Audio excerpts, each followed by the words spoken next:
என்னும் புஸ்தகத்தில் வரும் 7 முத்திரைகளை உடைத்தது யார்? 7 முத்திரைகளையும் உடைத்தது யார்? இந்த வெளிப்படுத்தல் வருகின்ற 7 முத்திரைகள் உடைக்கப்பட்டது. அது ஆட்டுக்குட்டியானவர் உடைத்தார் என்று வேதத்தில் எழுதப்பட்டிருக்கிறது.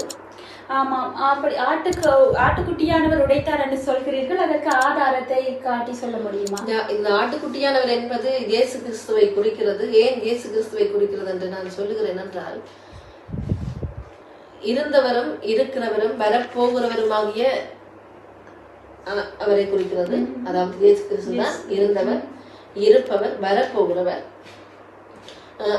மற்றது மரித்தேன் ஆனாலும் இதோ சதா காலங்களிலும் உயிரோடு இருக்கிறேன் என்று ஒரு ஆதாரமான வசனங்கள் இருக்கிறது. அவர் அடுத்த ஆதாரமாக அல்பா ஒமேகா ஆதி மந்தமாய் மாணவர் என்பதை குறித்து அழகாக தேவன் தான் என்பதை இயேசு கிறிஸ்து அதில் அழகாக